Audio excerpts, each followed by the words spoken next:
Good evening, everyone. Thank you for coming. My name is Y.O.U. Taylor. I'm a junior here at Central High School and a member of Young Organizers United. And tonight I'm going to be your moderator for our 2023 candidate forum. First and foremost, we'd like to formally apologize for any inconveniences in terms of invitations and being sent out and any other miscommunications on our end. Y.O.U. is completely nonpartisan and never meant for any malpractice to be involved in the invitation process.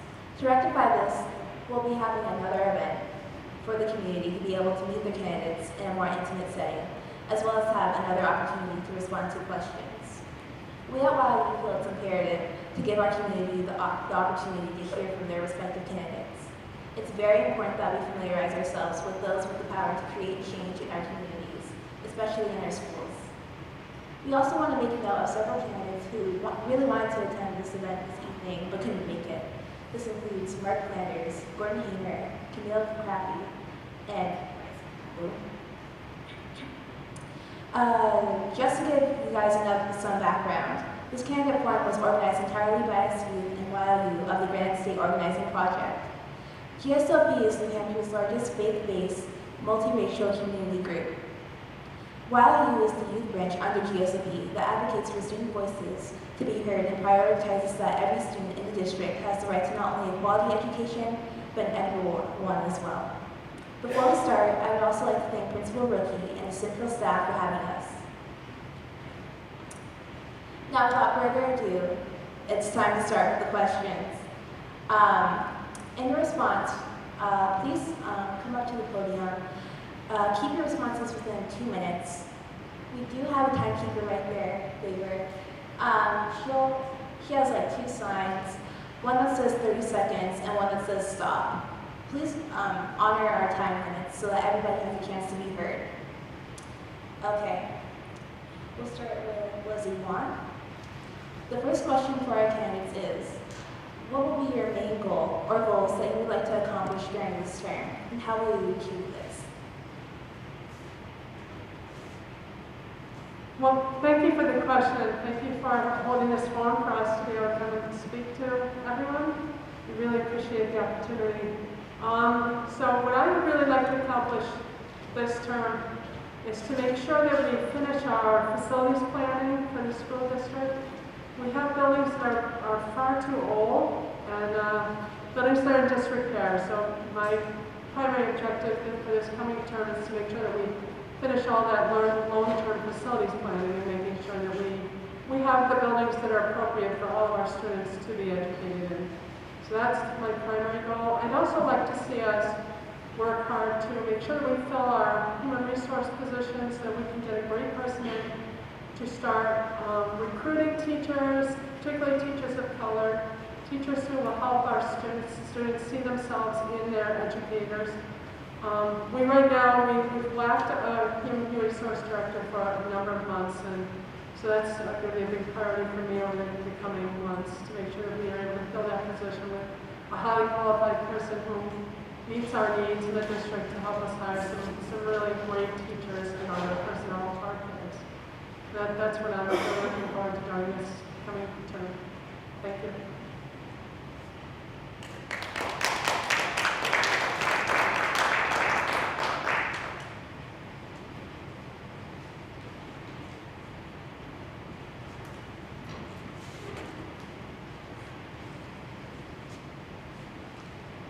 Good evening, everyone. I'm Chris Potter, candidate for school board in Ward 7.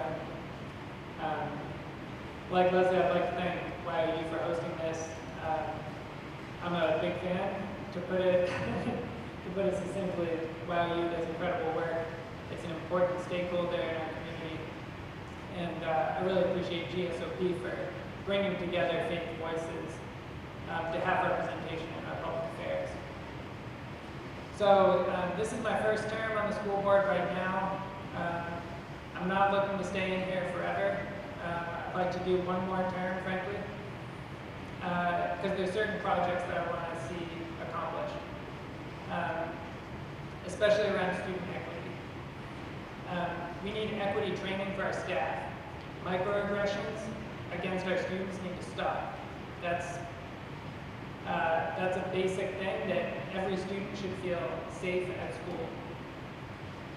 We need to see better course options that are more appealing to more different students.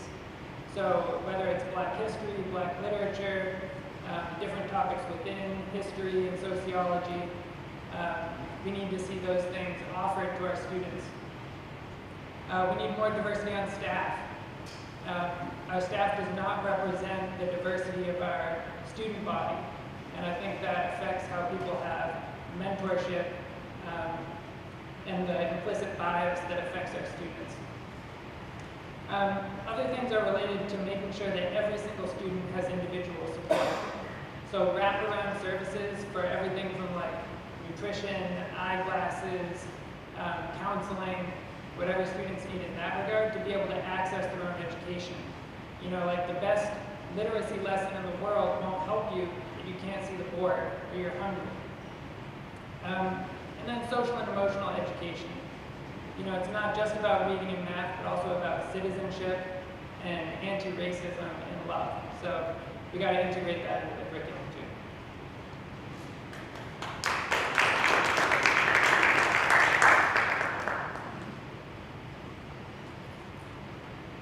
Hi everyone, my name is Liz O'Neill. I'm running for school board in Ward 11. Thank you again for inviting us all here today to speak to you about these important issues.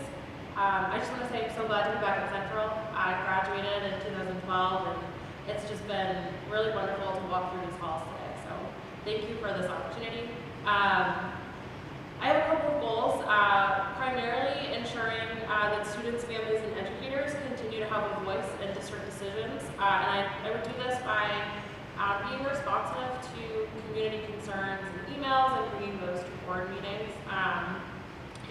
Along those lines, I'd like to continue the work that the school board has been doing regarding equitable teaching practices.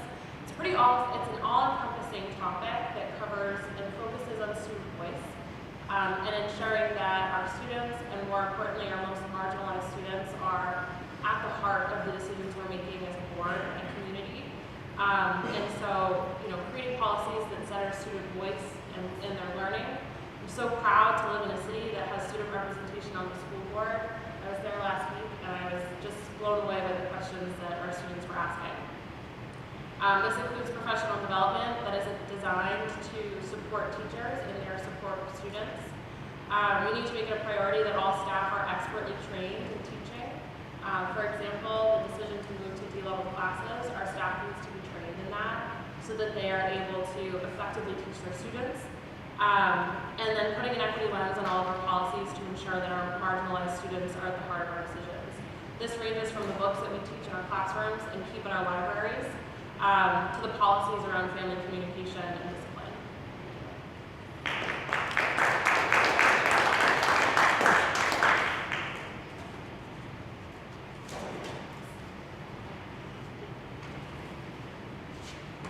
Hi, my name is Kira Hemer. I'm a candidate for re-election for Ward 10 for the school board. And first I want to thank the students of the U group for putting this on. I think this is a great opportunity for you all to hear our ideas and our thoughts. As far as the next term, I have a few thoughts on what I think is important for us to work on as a board. Already mentioned, certainly, is the long-term facilities plan.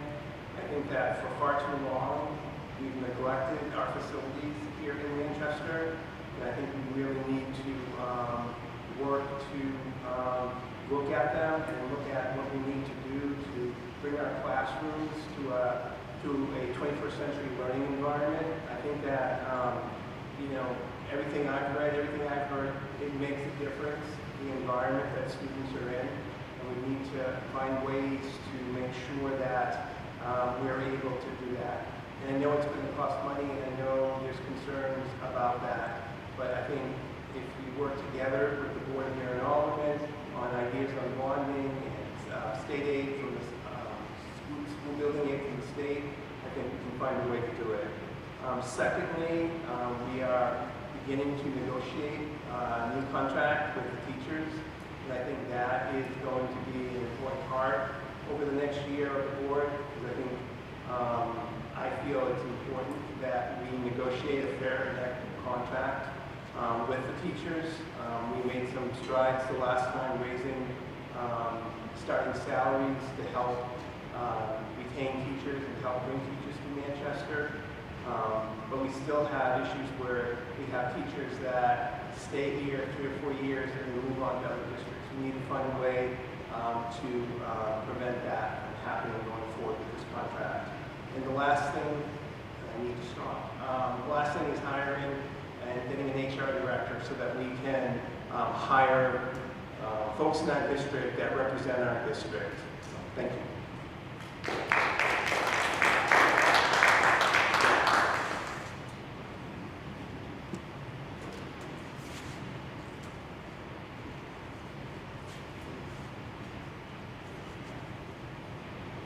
Hola, hola a todos. Buenas tardes. My name is Jason Bonilla, so I currently represent Ward 5 as a school board member. So it's pretty dope to be here. I mean, honestly, shout out to our youth. So this is an event led by youth. So our youth within our district, and I think that's a beautiful, beautiful thing to be a part of. So shout out to Y.O.U, shout out to GSOP, and shout out to Central for really holding this down for us. So I can't imagine, I never would have imagined myself being in front of all of you. So I was appointed, right? So I didn't run, so this is my first time running. Knocking on doors, creating all these posts, I have a political Instagram, you name it. So it's been a beautiful opportunity to represent my community, but most importantly, to show our historically marginalized youth, our BIPOC youth, that they too can run for school board, that they too can be in politics, that our youth can be just as engaged within the city of Manchester to make change happen. So for goals, I mean, one recent thing that I think is beautiful too is that Manchester, the school district of Manchester will soon be the first district in the state of New Hampshire to implement a dual language immersion program. That is amazing. So a lot of the times we talk about celebrating diversity, right? Those are just words though, but that is how you honestly take action. To fully ensure that, as well as something for me that's also critical too, is that our students or students within the school district feel represented by their teachers. So I got 30 seconds. Shout out to the time limit. The other thing is, look, we just heard a debate earlier. We need new buildings. That's a fact. A lot of our individuals who will want these seats, who want to run for office, go visit their school buildings. Look at the conditions that our students are in. We deserve better in this city. We deserve new buildings. We have failed at, in the past at maintaining our buildings. Now it's the time to move forward to ensure that we provide equitable spaces for all of our youth. Gracias.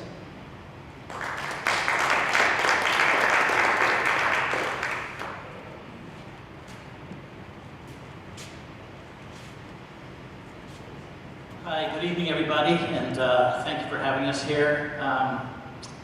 I identify everything that's been said thus far, and I'm careful. I thought and listened to what each person said, and everything that was spoken of so far tonight, you could check off the box for me in supporting those things. When I look at the next 2 years, this will be my third term. When I first ran, now nearly 4 years ago, I didn't think I thought it might be a one and done, maybe 2 terms, but I'm running again this time because there's so much work that is underway that needs to be continued. And the biggest thing for me, so the long-term planning piece with regard to our buildings and renewing our facilities and having a long-term plan for the city of Manchester can match what every other city in the state of New Hampshire has done before us. They've built new middle schools, they've built new high schools, they've built new elementary schools. If Concord can do it, and Nashua can do it, and Portsmouth can do it, I'm telling you something, Manchester can do it. And the only reason we might not be able to do it is because we don't have the will to do it. Let nobody tell you that this city can't do what those other towns in New Hampshire can do. So my single focus for the coming 2 years, to put it succinctly, is to lift up Manchester, to convince us that we can have excellent schools, that we deserve excellent schools, that the only reason we haven't had excellent schools is because we've had people in office who didn't have the vision or the ambition to give us great schools. There was not, in the past we heard, oh, times are bad. Well, we got rid of 160 teachers. Think about that. We allowed 160 teachers to leave this district. U-Hauls parked outside houses all across Manchester with people with tear-eyed faces, packing them up to leave the city. And we were okay with that. Because guess what? We had a bunch of people in office at that time who thought, well, 40 kids in a class would be okay. Well, you all know, and we all know on this stage, that those days are over and they're not coming back. And if you elect the people on this stage here tonight, I guarantee you they're not coming back. Because we're going to fight at City Hall. We're going to have our friends like Bill Barry and Pat Long and Leslie, and Dr. Leakey who are here tonight, and our other members of the board. We're going to fight together. We're going to make this happen. We will deliver great education in the city of Manchester in great buildings with your help. Thank you.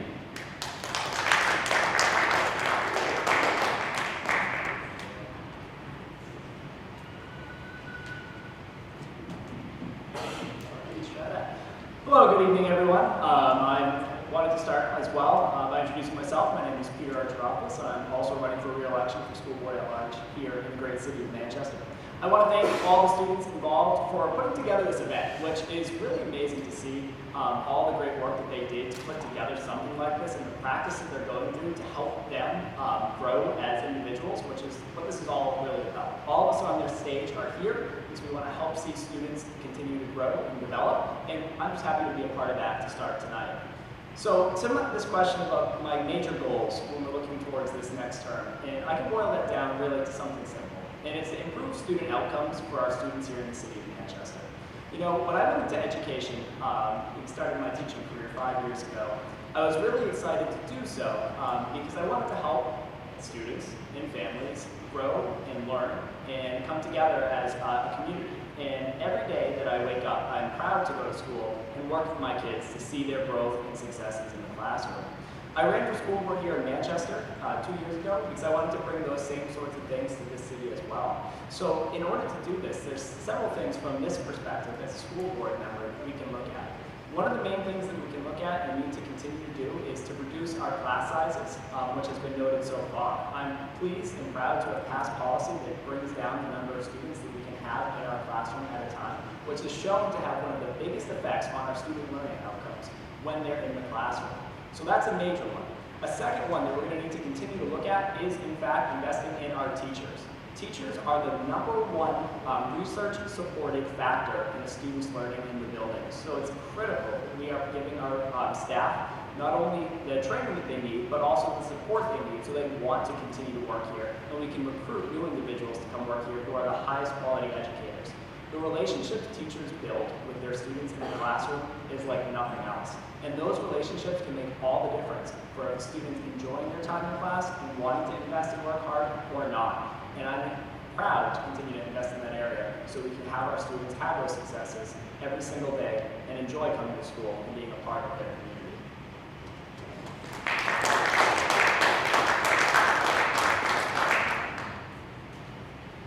All right, thank you.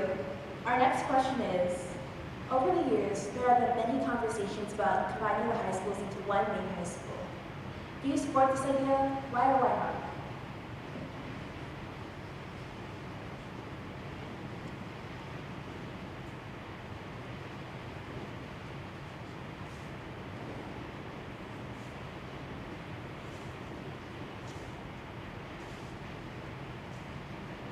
What a great question. And no, I wouldn't support just one high school. We have far too many kids in high school to put all in one building. I feel like that would create more of an atmosphere like a large college campus, and I don't think we want that. I believe if we had, I think what the current plan now is to have 3 high schools. So I'd be for doing that. I'm just sticking with the plan the board has already supported. And that's 12 elementary schools, 4 middle schools, and 3 high schools. And I do think that it's really important for us to continue to have our CTE and our schools for all of the vocational education, and whether that is a separate high school like it is now, MST, or in creating the 3 high schools, we incorporate the MST CTE model into the 3 high schools. The issue has to be determined. But I would not be for one gigantic high school. Thank you for the question.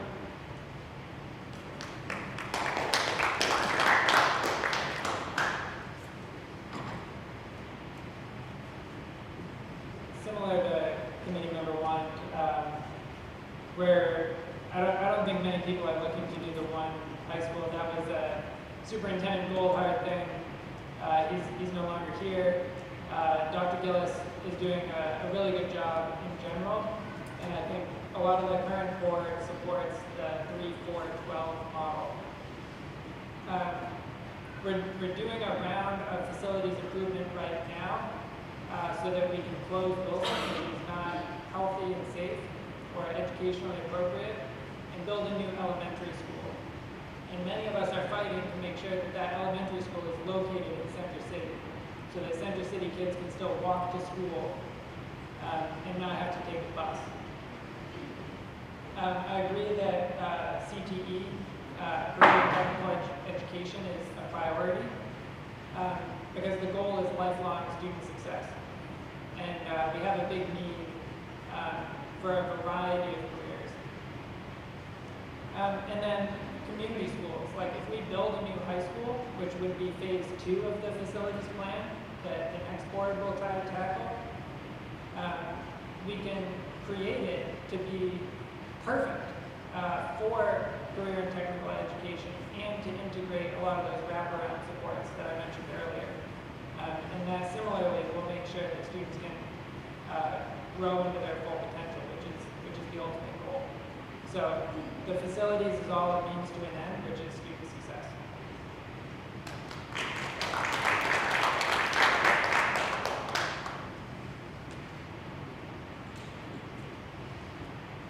Thank you for this question. So as a first-time candidate, this is an area I'd like to learn more about, but as it stands right now, I do not support the idea of combining high schools into one big school. Our schools currently serve as community centers for families in this area. Access to theater, sports, and other school programs, it enriches our neighborhoods, and that's a strength, and we need that. I also think that the busing situation would be cause for concern if we were trying to bus all of the high schoolers to one part of the city. I think that this may create a barrier for success and involvement of our students. For example, how long are our students sitting on the buses? If a student has to sit on a bus for more than an hour to get home, would they still be able to participate in those enrichment activities and the extracurriculars and sports?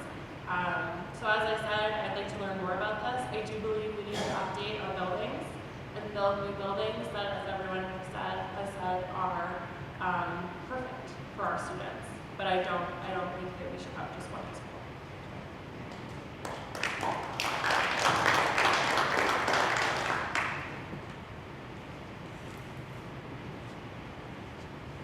Again, thank you for the question. The idea of one high school was kind of an idea of the previous superintendent that was kind of vetted out in the community. There were sessions, and pretty resoundingly, the community came back with feedback that said no to that. And so I don't find value in talking a lot about why that wouldn't work. Transportation is one. Finding space. We can build one high school for all these students to come. Manchester is a city of neighborhoods. Manchester is a city where people walk to school, and I think with this recent bus situation, it becomes more and more important. And also I think that, with the attendance program that we're promoting this year, at the start of the school year, it's because attendance is definitely an issue in Manchester. And moving kids further away from their neighborhoods to go to school will just exacerbate that situation as well. And I think it's important that this board has supported the 3-4-12 model, for high schools, 4 middle schools, 12 elementary schools. And so I think it's important that we move forward in the facility plan in that manner. And I think it's also, I will take this opportunity to say, it is critical that high school remains on the west side of Manchester. As long as I'm on the board of school committee, that would be something that I will fight for, and I will work to convince others that it is important. We are, as I said, a city of neighborhoods. And kids walk to school and back to school.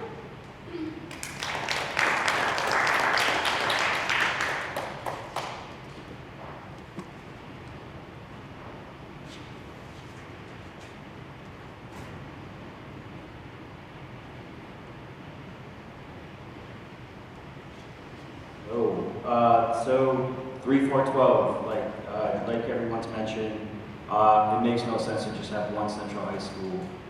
It just doesn't. It's not equitable. We want to make sure that all of our youth, all of our families have access, have equitable access to a school. So at the end of the day, it just doesn't make sense to me. And I'll reiterate the 3, 4, 12 model that we've been looking at, the facilities plan. So let's move that forward. Thank you.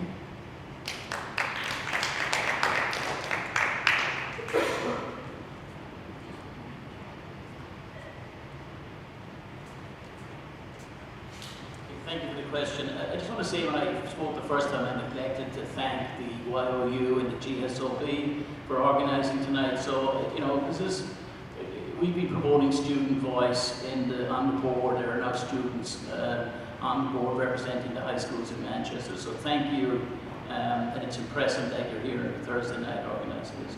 The question with regard to one high school, I think for me is a pretty easy one. It's a rather resounding no. I've talked to people across the city. There isn't any support for it across the city. And as the long-term planning process is going on, there isn't any support for it educationally either, for many reasons, and we can talk about those.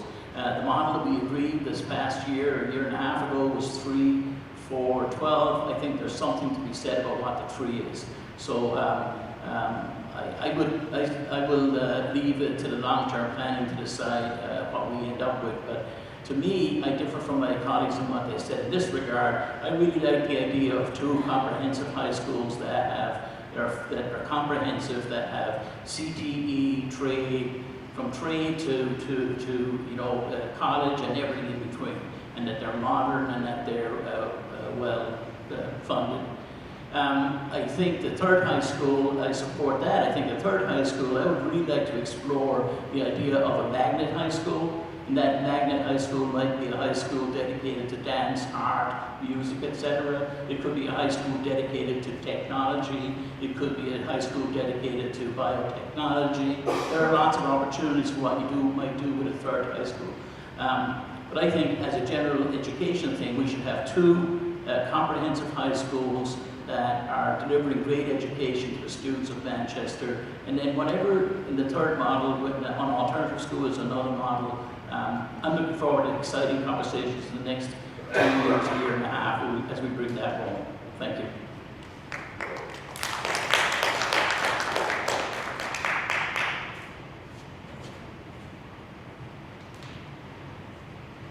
All right. So in terms of 3 high schools, in terms of the 1 high school, that is also a no for me, as has already been noted. That is something that's been vetted, it's been looked at. Educationally speaking, it doesn't make a lot of sense for our students and our community. When we look at this though, I intentionally left the facilities out of that first question because I knew it would come up again, and I wanted to take this time to speak a little bit about that. In terms of looking at our facilities in Manchester, when I graduated from Memorial High School in 2014, they were not up to standard at that point. When I was a student at Southside, we had the same thing back then. Our schools need some work. They need some investment. And I am proud to support these facilities plans that are looking at creating schools that are not only conducive to the actual learning needs of our students and our teachers, but are also facilities that students and families want to be a part of. They want to go to every day and feel like they are belonging there. The thing is, I've heard a lot about how this facilities project is a vanity project. And the truth is, that could not be further from the truth. If you go and look at research studies that have been conducted time and time again, there has been an abundance of evidence that supports that investing in new facilities that are conducive to learning and are modernized, it is actually going to have a direct impact on student learning. So when we talk about wanting to actually increase student learning outcomes, which when we think about that, that means what they're learning in the classroom, this is one way we can do that. In addition to that, there is a huge cost-saving benefit that comes from investing in buildings that are outdated.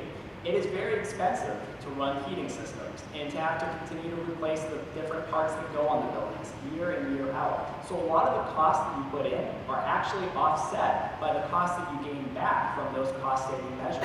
I work in a district that has just recently done renovations on 2 of our middle schools and is building a brand new middle school set to open next year. We have high schools that are only 20 to 30 years old, and this is just 30 minutes off of here in an urban city.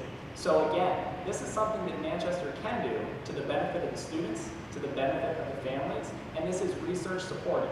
If you don't believe my word for it, you can go and check it out. I'm happy to support references to you. I'm happy to support and provide you guys with research that shows these things are true. So just feel free to reach out to me at any time, and I'm happy to send along any information that would help you with this process if you have questions about it. Thank you.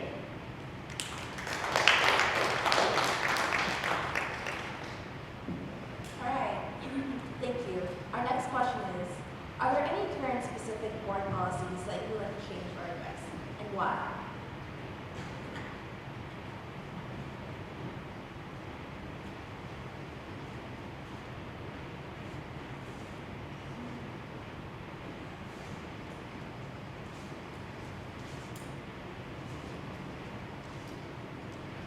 Again, another really great question. This is actually in my wheelhouse because I am the chair of policy committee, and we have been looking at all of our policies. We have begun addressing them in categories, and we've started addressing some of the policies around student behaviors and around how students are.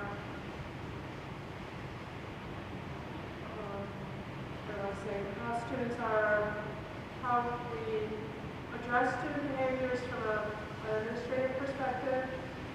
And we just did one last night. We just talked about grading. And we currently have a policy, we had a policy, well, we have a policy until our next full board meeting where if a student misses 5 days of school, regardless of how much of the material they know, they will get an NG, which is a no grade, and then there's a whole bunch of work that has to be done in order to turn that into an actual grade. So last evening, the policy committee voted to eliminate that policy, and I think that's a really great step forward. So that our students aren't being penalized for not being positive in the material. If you miss 5 days, it could be because you're sick, or it could be because you had to go home and visit family members in another country. But you took your work along with you and you worked hard and you did that work, so I think that's a really great thing. I think another thing we need to look at is our homework, our grading policies, and I believe that teaching and learning is starting to look at that. Whether or not, how much do we count homework for, how much do we count tests for, it's that, how much, does it matter, like if you do a lot of work, if you don't actually understand the material. And I think as we move towards competency-based education, that we change those policies to lean more heavily towards,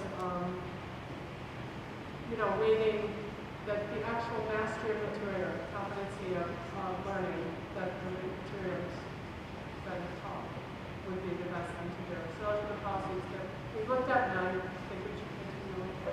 Thank you.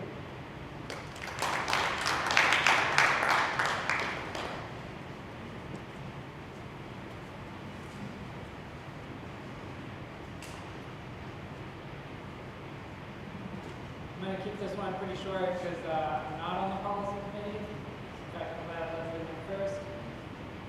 There are not specific policies that I have in mind that I want to change. I read them when they come up and put in my 2 cents, make sure they're okay, and they are.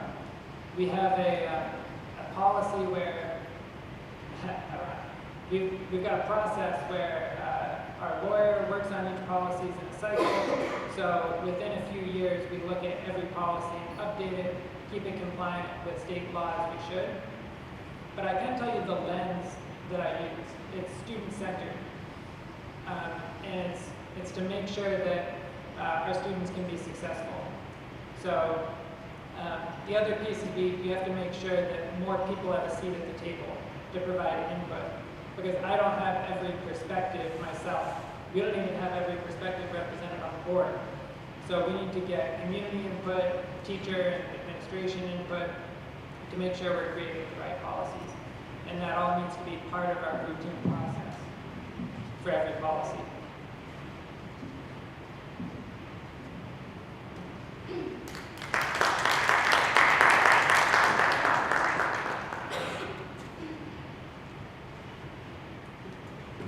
Thank you for this question. I've been thinking a lot about this, and I was thinking about looking at some of our disciplinary policies through a restorative justice lens. And by that I mean ensuring that all members in the community are a part of the decision-making process, are a part of the work that is done to make sure our community is functioning well. And so I'm thinking about, when a student is removed from a learning space, whether that's a classroom or a school, for an extended period of time, that there's some sort of re-entry meeting that is designed to bring and welcome that student back into the classroom, because we want our students in class. And that's a really, as a teacher, that's really important to me. There have been times where, for one reason or another, a student has been asked to leave or removed from my classroom. I'm thinking there's suspensions, difficult days, but because we want them back in the classroom, we want to make sure there's a policy in place to do that work of bringing students back into the classroom and making sure that they have those wraparound supports that they need to keep them there. And so I think when we look at our policies through this restorative lens, we're focusing not on punishment, but instead on ensuring all of our students are safe and learning. Thank you.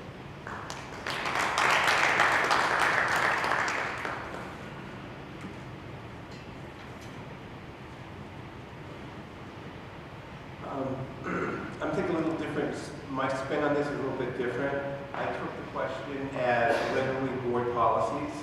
So I think this is my opportunity to talk about the policy we have, that agendas are set very soon, very much in advance of our meetings, roughly 2 weeks before.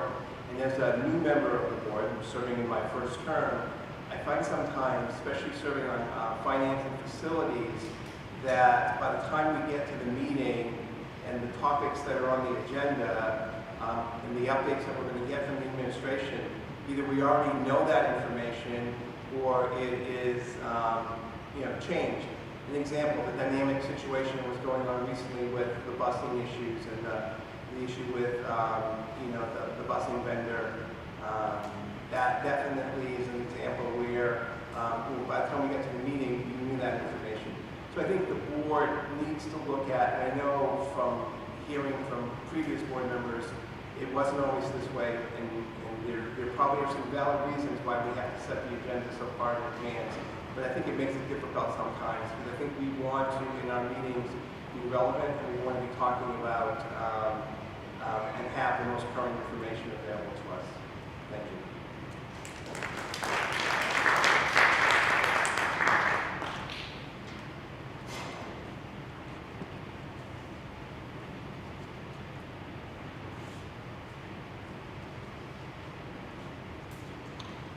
So when I looked at that question,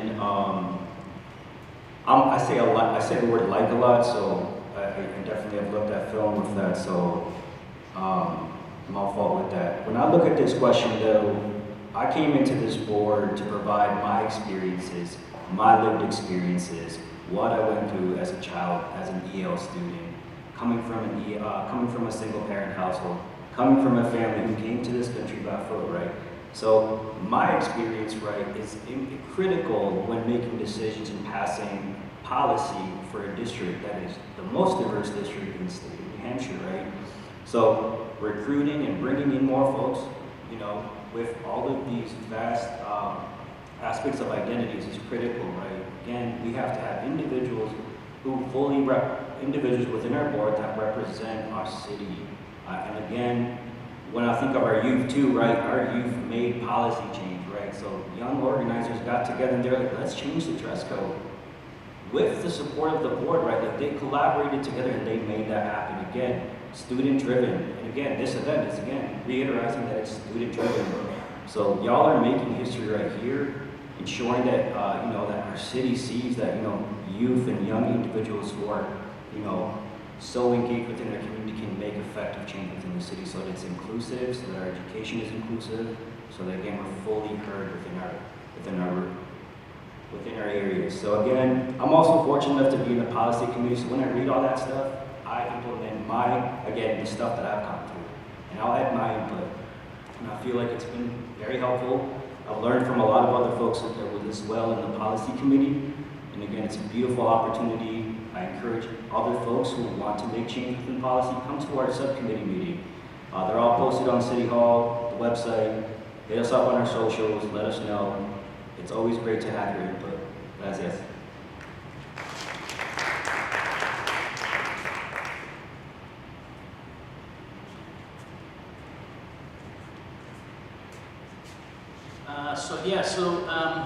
We have 300 and some policies in the City of Manchester School District, and they cover all the aspects of how we manage the district. And it's a $250 million plus organization, 2,000 employees, 13,000 students, plus managing another close to 2,000 non-public school students that we supply services for. It's a complex organization. And what I compliment my fellow board members, and especially Leslie Want is here as the chair of the policy committee. And the policy committee is doing things that haven't been done previously in Manchester School District. There's a method to what we're doing.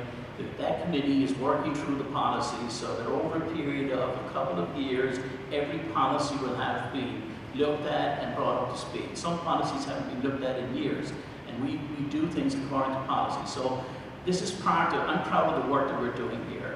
I'm proud that method has been put in place. It's happening with the budget when we're no longer doing rinse and repeat. What we do last year, let's do it again at 2%. We're not doing it anymore. We're saying, why are we doing it? Why are we not doing it? Are we doing enough of it? Are we doing too much of it? And that's part of the method, being a data-based and data-driven board and a data-based district. And so we're looking at policies and replacing policies and renewing them. I'm particularly proud, as has been mentioned, of the fact that we've had students, we have students on the board.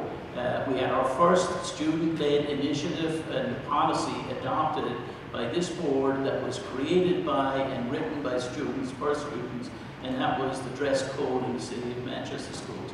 That's the first step of many.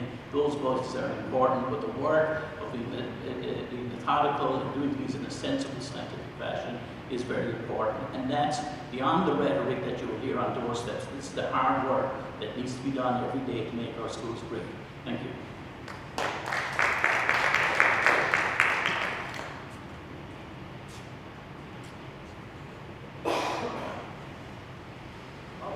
Another great question. I do have a specific answer for this one, which is what I've brought up a few times over the last few months when on the school board.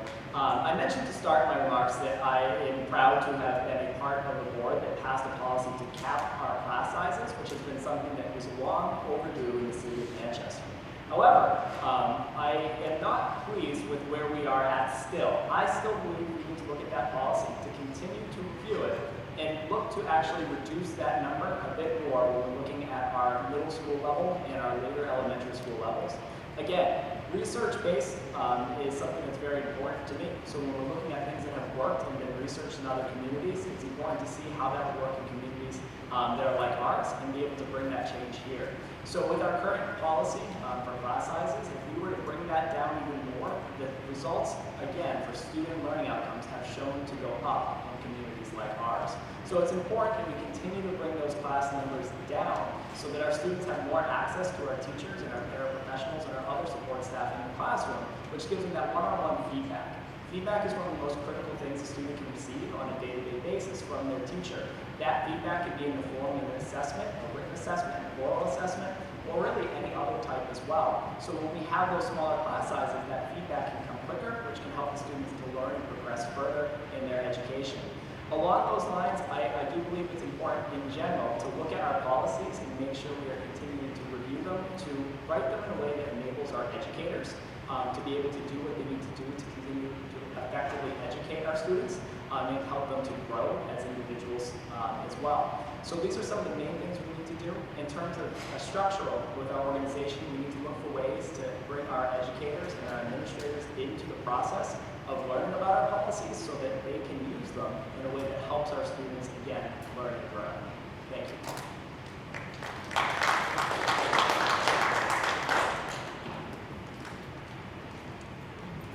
Okay, our last question for the school board candidates today is, the district has had many conversations about the pros and cons of adopting a competency-based learning model. What are your thoughts on this versus the traditional standardized testing model currently in place?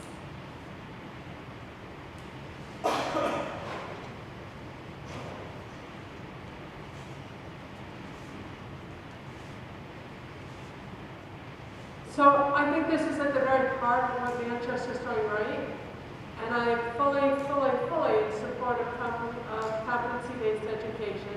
It makes far more sense to me than instead of counting how many days your butt's in the seat of a classroom, whether or not you learn the material that's being presented to you, whether or not you understand the material that's being taught, whether or not you can read on grade level. To me, competency-based education is so important. And we support this with all of the curriculums that we've recently adopted. We have the iReady program, which, for those that are familiar with it, the students get on it and they'll work on the computer, and as they're asked questions, the computer will either sense that they're doing well with the material and continue to make it harder, or if they're not doing well with the material, we'll back it off and make it a little easier. And so that way, you can really get a sense of where the student's at. And the student gets always presented with material that's at their ability level. So I mean, it doesn't make any sense to me to keep moving further ahead if the child is not keeping up, to just keep pushing more stuff at them, just because a calendar says you need to, or a pacing schedule or whatever. That doesn't make any sense to me. We need to make sure that kids are getting it as they go along, and that as they're being taught, they're really digesting what's being taught and able to master the material. So I'm fully in support of competency-based education. I'm so proud to be in a district that is working so hard to make that work. Thank you.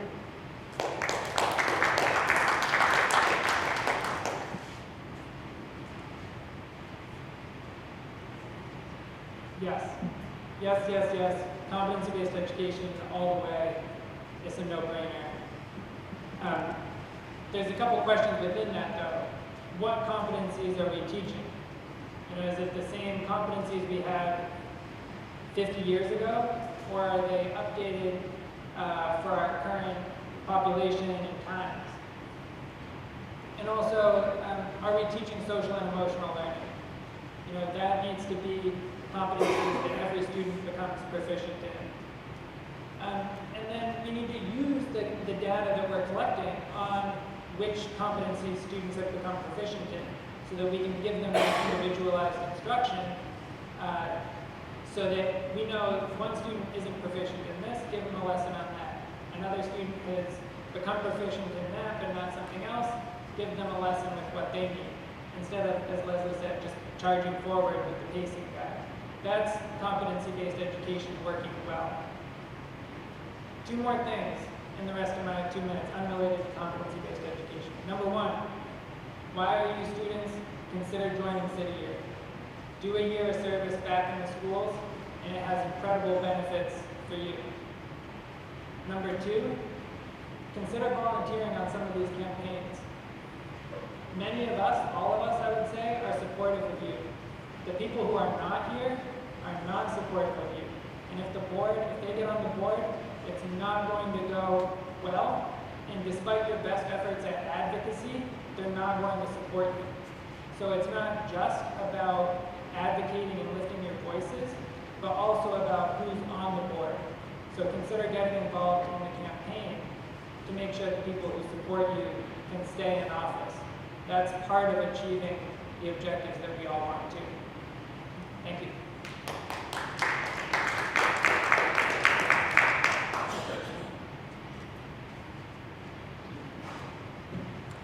Thank you again for this question. These have been really great questions this evening. Absolutely, I support competency-based education. I wanted to share a little bit about what this looks like. And so my understanding of competency-based assessment is that it's rooted in ensuring that students leave schools with the critical skills they need in a 21st century world. On a classroom level, this means assessments that require multiple steps, critical thinking, an opportunity to show competency or their mastery of skills. So in my classroom, as an English teacher in my own teaching experience, this model has been a positive one. Students are able to see their own growth, and when we talk about investment and engagement in learning, when students see themselves growing and feel themselves learning, they're more invested. I remember that as a student, as a learner, and it's really important. When students are given the opportunity to work in a competency model, they have the opportunity to strengthen their reading, writing, reasoning skills in an enriched way over the course of the school year. We're no longer looking at, we've been tested and it's done and it's over with. We don't remember things when we do that. When we have the opportunity to engage in material throughout the whole school year and throughout our learning career, we grow and we become better and more engaged citizens as we go off into the world. And so this is really important. As it's been mentioned already, we want to think about the different skills that we're teaching. I'm fortunate enough to work in a district where we have our course skills, right? Reading, writing, critical thinking skills, but we also have community skills. How are we collaborating with each other? How are we being creative and problem solving? And these skills, when kind of paired together, they create excellent people that go out into the world. So yes, very firm yes for competency-based assessment.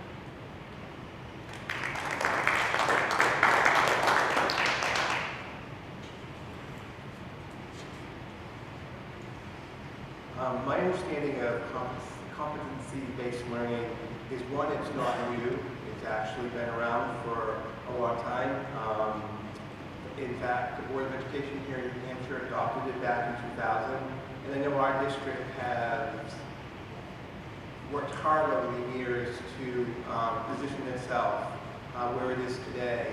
There's a lot of stops and starts, but in the last few years, we've really gone head-on into the competency model. And I think it reflects the changes in our society and the changes in our students, and it definitely is a more individualized focus.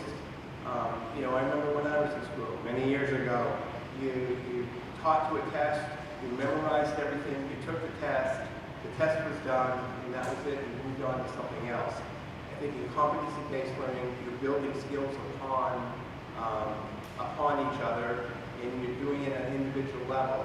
And there are checkpoints along the way where you can gauge how students are doing.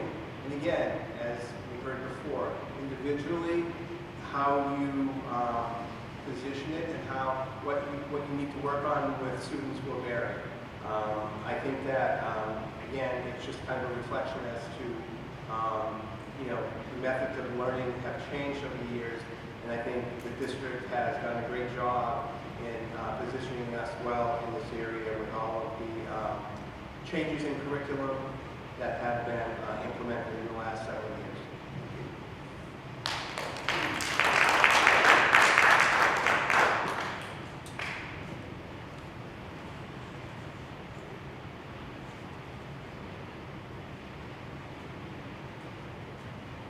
So with competency-based education, I'm also leaning on our educators who are here, past educators. I've heard from them as well that it works.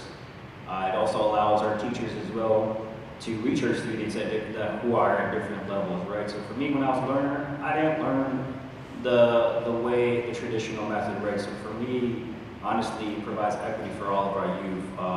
And in that too, right, you need to train your teachers, right, to do that. So training does matter, right? Even going back to when we were talking about de-leveling, right? When we think of de-leveling, it provides an opportunity for our youth to access higher level courses regardless of their race, right? Because we look at right now, who are the current students who are currently in our highest level classes? It hasn't changed since I was in it. So that's a fact, right? So we got to ensure that we provide these training opportunities to our teachers so that they can effectively do this, right? Because we want our learners and our students to, to be able to learn the content in their way that they learn best, right? So I love this, I'm all for it. And again, I'm gonna lean on our educators who are the experts, because I did my fair share of stuff when I served the city here for 2 years, as well as a mentor and being a community leader here in the city of Manchester. So gracias.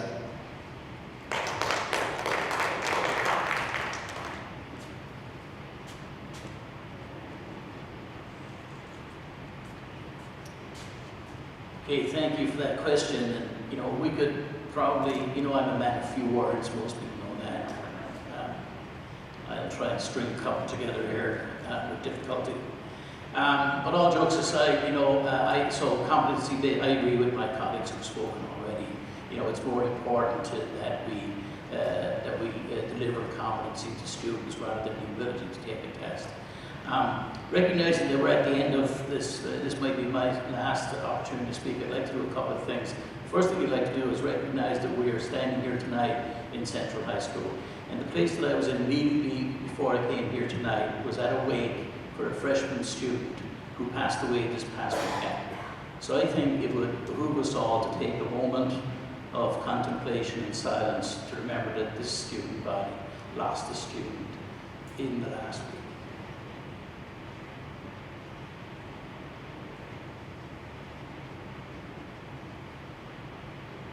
Thank you. And that leads me to something different, and it's connected, right? The idea of community. We're a community, we're a city community, we're a learning community, we're school communities, and we need to lift each other up. And the thing that I like best about the board that I serve on and the people that I work with is that that is the foundation of everything that we do.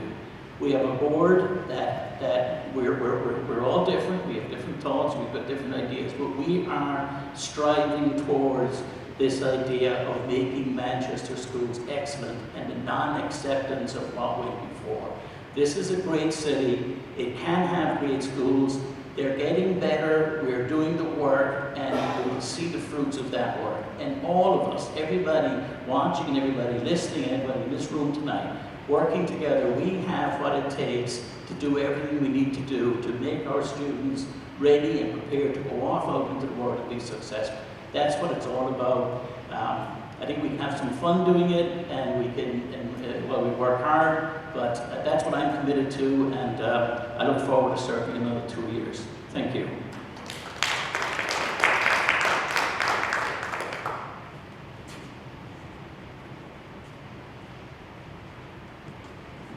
Alrighty, this is a great question, which I could probably go on for 3-4 hours if you wanted to give it to me.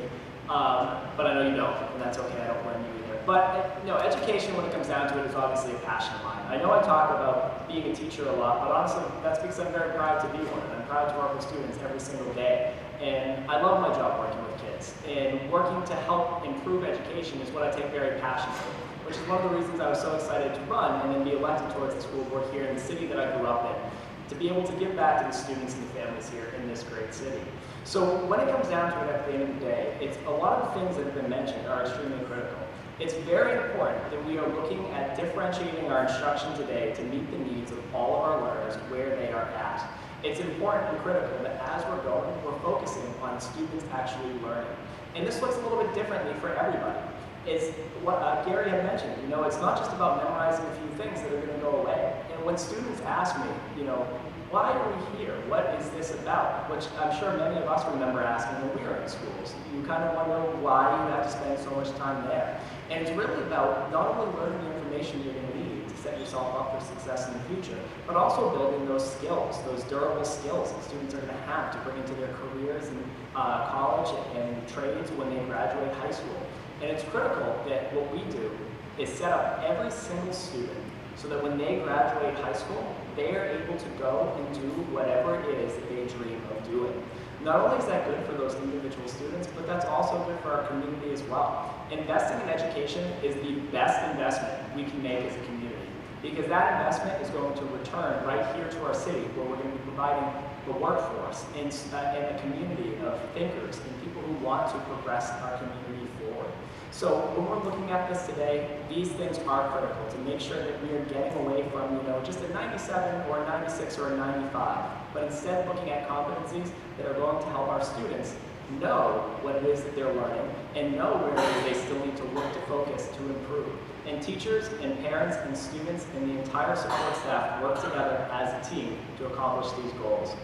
And in closing, I just wanted to thank everybody again for putting on this event tonight. This has been absolutely incredible. I'm honored to be on the stage with the people to my left, running for school board here in a city that I love and we love so much, hoping to continue to be able to give back to the great people of Manchester because they deserve it. And I thank you all for your time and being here tonight. And if anybody ever has any questions or concerns, please feel free to reach out. I'm more than happy to talk with anybody at any time about anything that you'd like. Thank you again.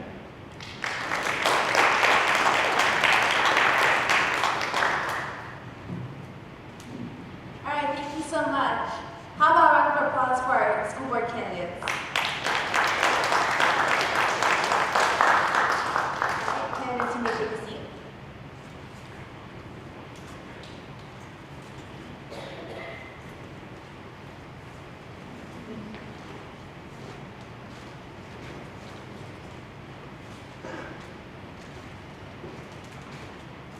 Now I would like to introduce our alternate candidates to the stage.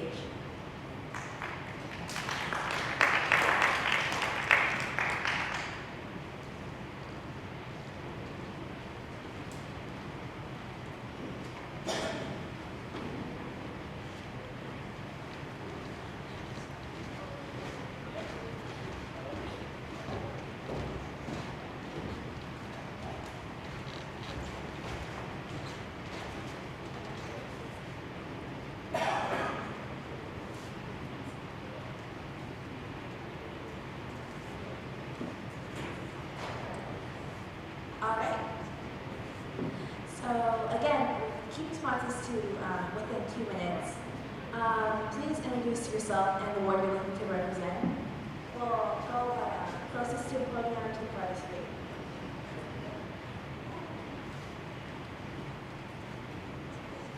Even at the Board of Mayor and Alderman meeting, we give 3 minutes, but I'll do the 2. I'm Pat Long, I'm running for Ward 3 Alderman, which is mostly the inner city. That's my introduction.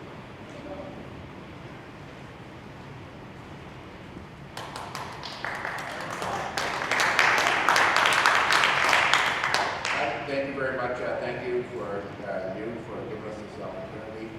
My name is Bill Gary. I'm the current Alderman in Ward 10. I've been the Alderman in Ward 10 for 10 years and running for re-election this year. Like Liz, I also graduated from Central High School just a few years before her.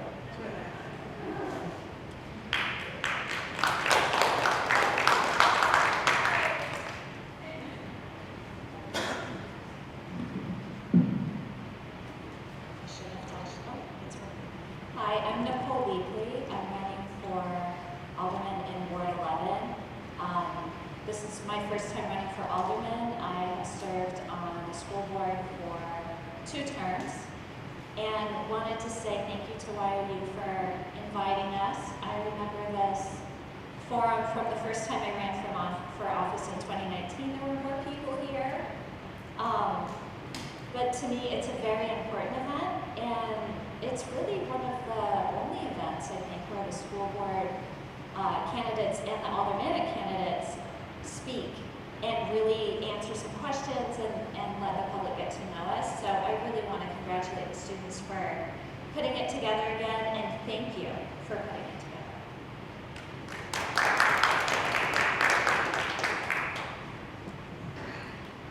All right. Our first question will be, what will be your main goal or goals that you would like to accomplish during your term, and how do you plan to achieve this? Okay, great question. First of all, I'm not going to accomplish anything by myself. I need 8 to 10 of my colleagues to help me accomplish anything I want to do.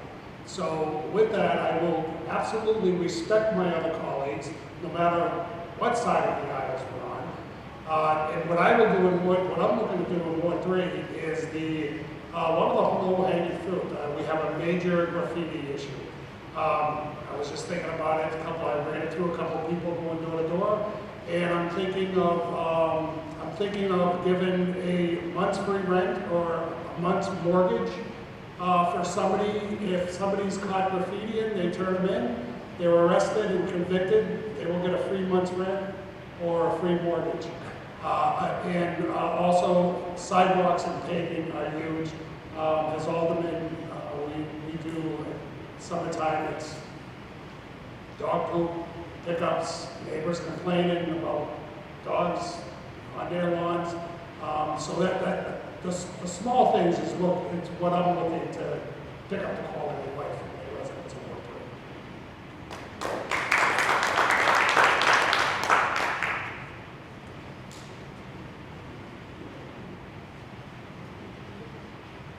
When I first ran for alderman in 2013, one of my good friends and mentor was Bill Cashin. Bill Cashin was an alderman on the west side for 32 years.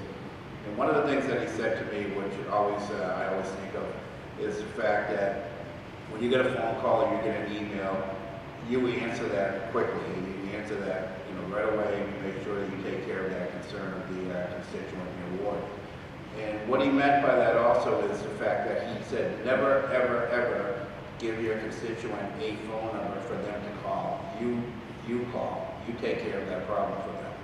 And that's one of the things that I pride myself on, is that when I do get phone calls and emails, and I've received over in the 10 years that I've been in office, I've received thousands of emails, thousands of phone calls, and I answer them quickly. I take care of it right away.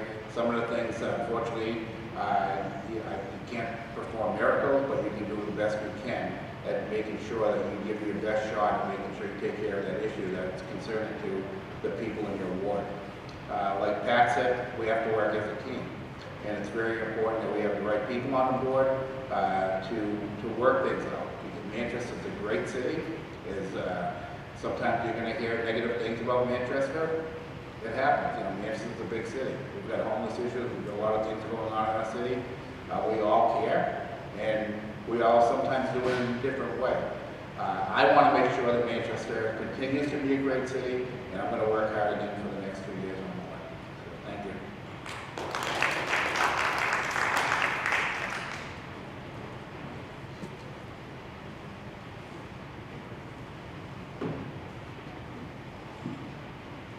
I'm really impressed that the conversation tonight has been so positive and has really reflected that we have to work together as a team. And one of the things that I've been thinking a lot about is continuing that idea. I think sometimes the discourse can be divisive. I feel like the discourse has been increasingly divisive since the pandemic. And I think what really matters is that we come together as a community, because I think that Manchester is an amazing place to live. And we have so many talented people in the city that I truly believe that we can solve our problems if we come together and work on them together and use a way of speaking about our problems that's constructive, one that actually aims to look at the causes and seek to solve the problem together. I think sometimes when I read the paper or see people on Facebook, the approach is to attack and cast blame and to criticize. And I feel like that makes us weaker as a city. So many of us give so much. I'm always so impressed with the generosity of people in Manchester. And I'm so amazed at the skills that our young people have. So one of my goals would be to really keep this positive attitude and pull people together as a community and to listen to the needs of my constituents. I feel like one of the most important things that we've done on the school board is really be guided by a vision, because it's very easy to be pulled in a million directions, and then at the end of the day you kind of wonder what you've accomplished. And we were hit with the pandemic 3 months after I got elected, so it kind of didn't matter what my goal was. That's what we had to face. and work through them. And I see I have to stop.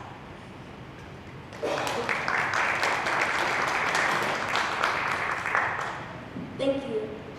Our next question is, what steps do you believe the board should take to make Manchester a more enticing city to live and work in? Specifically for drawing in district employees such as educators, paraprofessionals, and board bus drivers.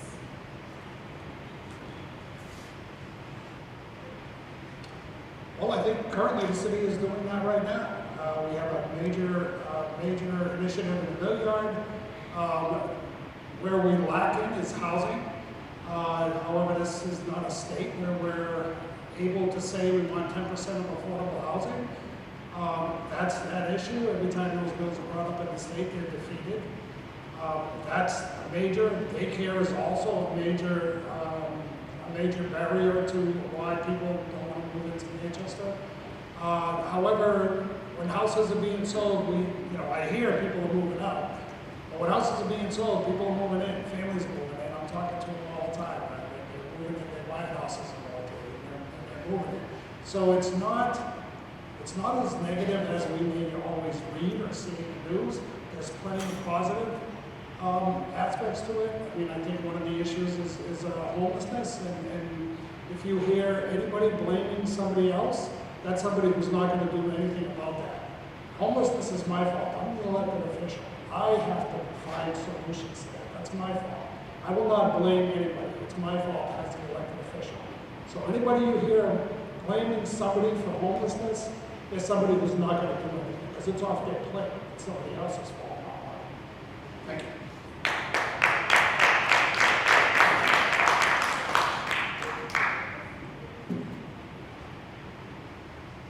It's actually a very good question.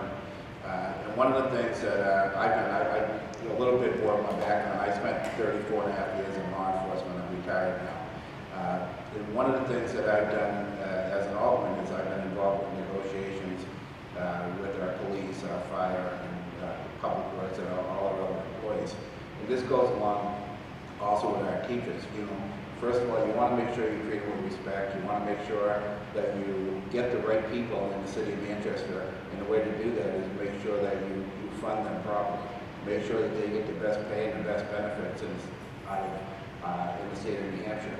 And one of the things that I always did was I made sure through negotiations that we compared Manchester with other cities. And that's why our police and our fire and our Department of Public Works is right up there, right up towards the top of the ladder as far as pay and benefits go.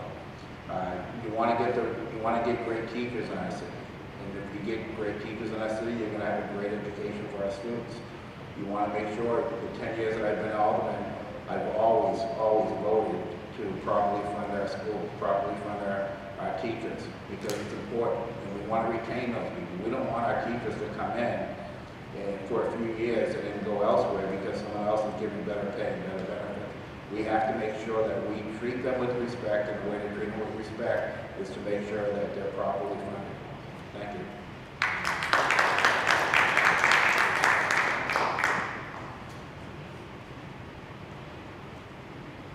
Hey, this one's for me.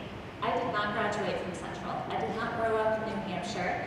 So what enticed me to come here? It was a job, but when I came to visit for the job, they said, this is a great place to live. You're an hour from the ocean, an hour from the big city of Boston, an hour from the mountains.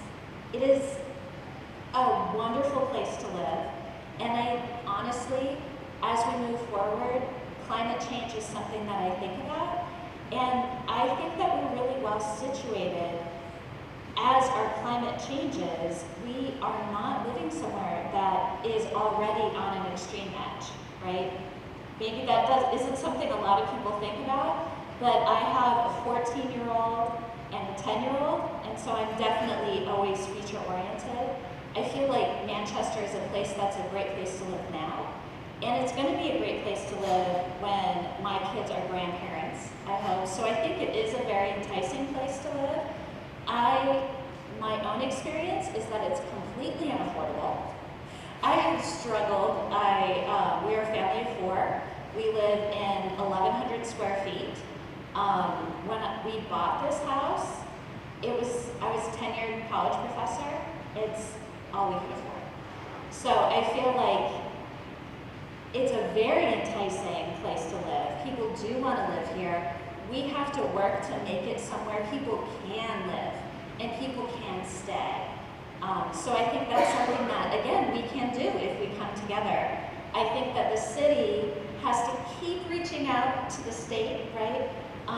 Hopefully be able to build a relationship with the state, with the governor, so that we can work together to better fund our schools, to support new housing, because this is something that we can't do alone. I think we're all on the same page of what we need to do. We need to grow. Manchester needs to grow, and we need to have space to grow. We can't just like sell one house and have one person buy that house. We need like lots more housing, right? I think that it's time for us to grow, and I think we all know that. We're just working on figuring it out. Thank you.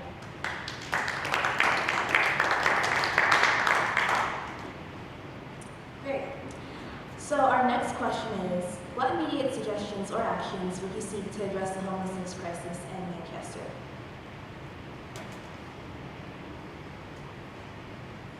So to me, it's rather simple. And I've been talking about this for years. We need the data. We need data to show, as I talk to homeless people, there are several out there that I see that are drinkers and are druggers. They're in a hard time. All they need is help. I was able to help people that got out of state prison that were in encampments. They weren't drugging, they weren't drinking, they got a job. There was no checkoff for felons with Kohl's, with Walmart, with Home Depot. Now I had to look for a place for them to live. I grew up with the Pakistani community who has a lot of apartments that are not your $2,500, $2,700 a month. They're $1,100, $1,000 a month, and we were able to get them to work for a month before paying for their apartment. So there are ways to take people out, but we need the data. Out of the 500 people that are homeless, what percentage could get out of homelessness right away for a job and a place to live? 10%? 20%? Let's grab them, let's pull them out. Okay, what do we got next? There are people with mental health. Okay, what levels? Do they just need medication and therapy? What percentage of those? Let's set up programs for medication and therapy, move those out. Now what do we get left? And eventually you're going to end up with people that don't want a home. They want to move in the woods. Leave me alone. That's not America. I can't do that. I have to live by rules. But you set up programs to help them to eventually phase their way out of the homeless situation. But it can be done, and I believe strongly that it can be done. Thank you.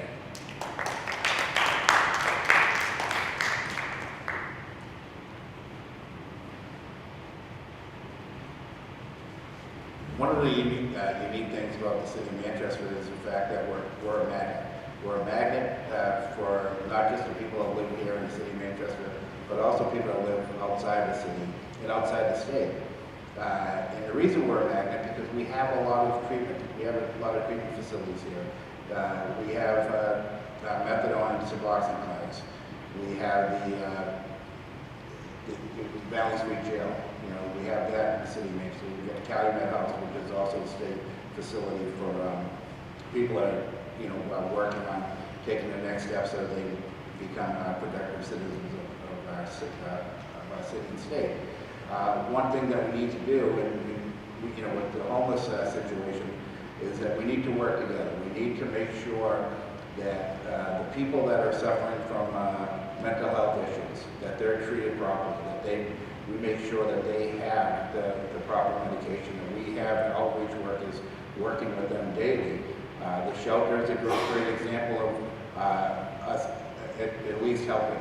My opinion on a shelter is it should be temporary. It shouldn't be a permanent solution, right? These people need to try to work on getting themselves off whatever they're doing. If they're involved with drugs, if they're involved with alcohol, they need to get to treatment. And we as a city, we need to offer it. We need to make sure that we have the facilities that are willing to help. Pat Long and myself, we worked very hard to get Gatehouse involved with our city. They had a year contract to get 60 people off the street, to get them into detox, to get them into rehab. They got that done in less than 60 days.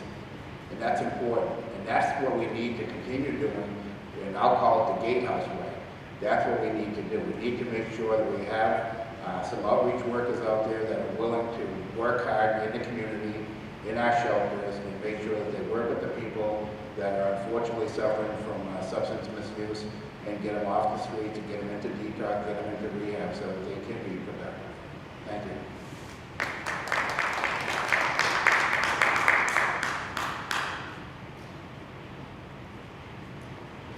I agree with the first two speakers. It makes me feel proud and pleased that we have people who are serving as aldermen who understand these issues and understand that there are a lot of different solutions, because there are a lot of different issues that need to be solved in different ways. So I appreciate that. And I will be new to the aldermanic board, and so I'm looking forward to learning a lot. I learned a lot in serving 4 years on the school board, and it was a pleasure to do that. The thing that I'd like to add to what my colleagues already said is what they're describing is triage, is a crisis, right? So we are in a crisis, and people are in crisis, and we're trying to help each person who finds themselves in crisis in the way that's appropriate to them, because if you're finding yourself homeless, that's a total crisis for you.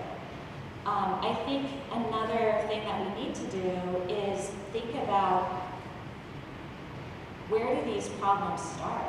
We need to go upstream before people are in crisis, right? So it's really important that we make other decisions in our city. When we make decisions about investing in schools, investing in housing, investing in all of the things that people need to be successful in life, a livable wage,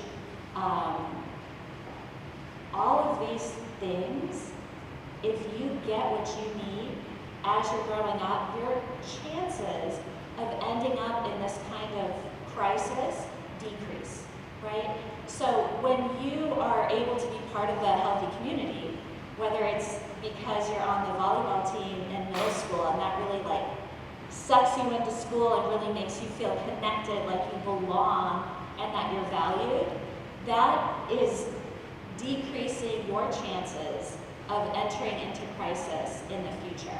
So we have to think about that as we're investing in programs in the city. Thank you.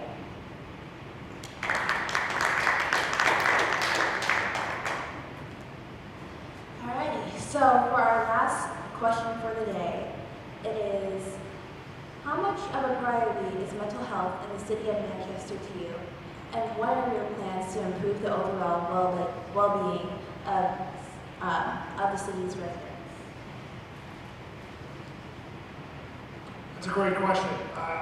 Absolutely support mental health. I'll do anything, any support I can do from the board of mayor level to support increased in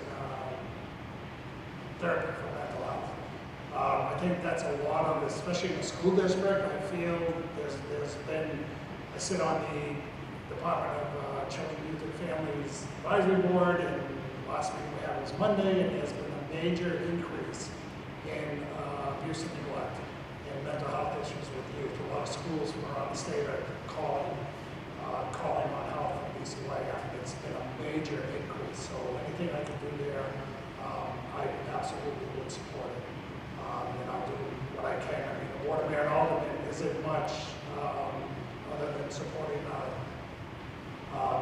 Greater Manchester Mental Health. Waypoint does a lot of that work.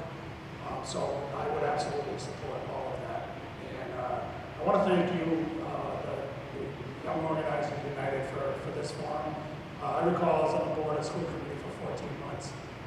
When I was on that board, there was a group of committee members who were asking you, like they were McCarthy, asking you if you were ever been a communist, if you ever belonged to GSOP.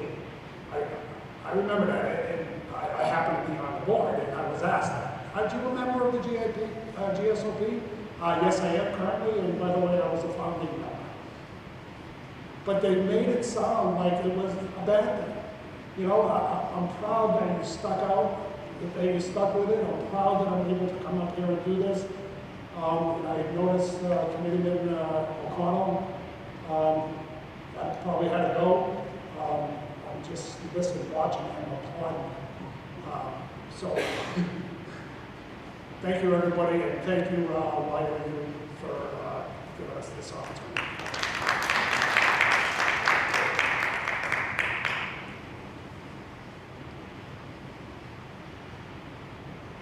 Thank you again to Y.O.U for inviting us and allowing us to speak. Mental health issues is a huge issue, and it starts with our young children. And one of the things that I did when I was, growing up, I played sports, baseball, football, basketball, and I also belonged with organizations like Salvation Army, Boys and Girls Club, and several organizations like that. I made it a point to, when I did graduate from college, to come back and stay in the city of Manchester, and I've coached every single sport league I ever played in. And I also supported the Salvation Army, Big Brother, Big Sisters, Make-A-Wish. I was the past president of the Webster House. I was on that board for 13 years.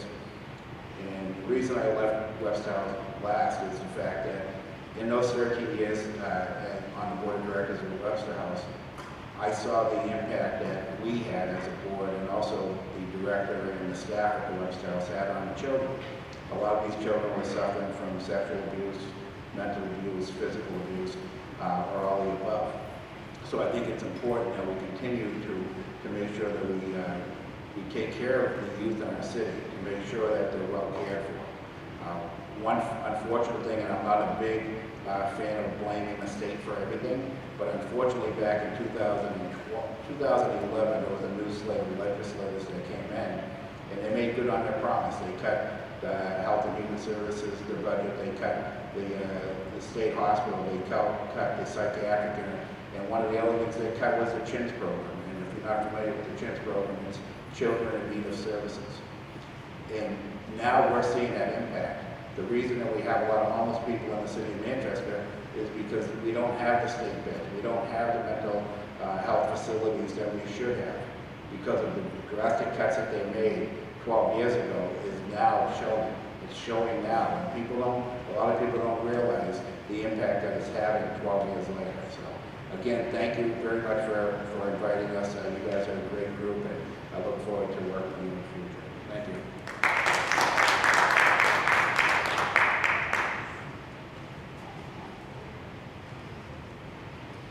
Again, I completely agree with what my colleagues shared.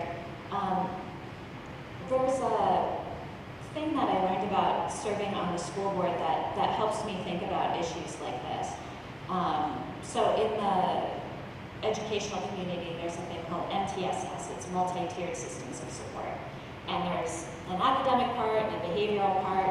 And the idea is that there's a triangle, right? And that there's tiers. So your tier 1 is like everybody in the classroom gets that instruction, right? You teach everybody this thing on day 1.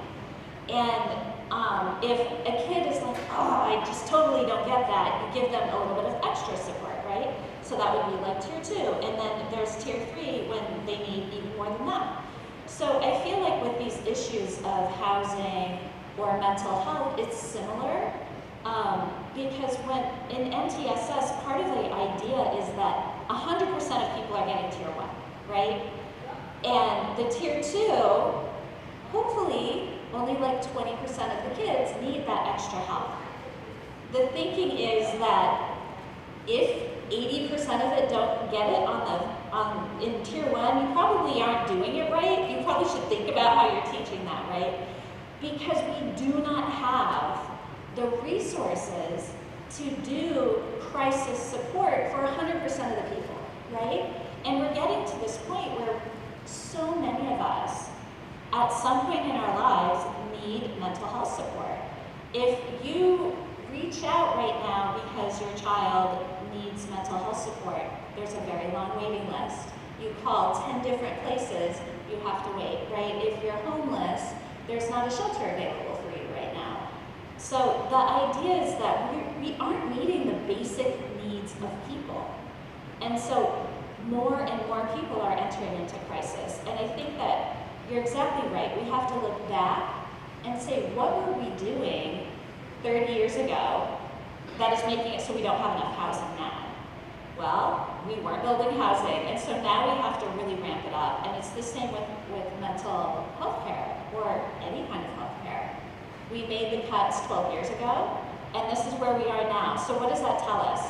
We need to go back and reinvest in the basic supports for society. Otherwise, we enter into crisis, and then we simply don't have the resources to help people. So I think it's really two things, right?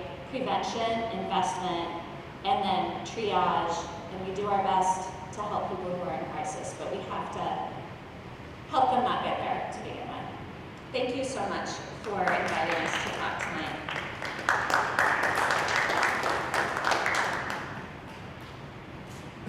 All right, thank you so much. May I get a round of applause for our aldermen and candidates. With that, we are officially out of time for this evening. Thank you again to all of our candidates that came up to the candidate forum today. I've been your host, Rose Taylor. I hope you all have a great night.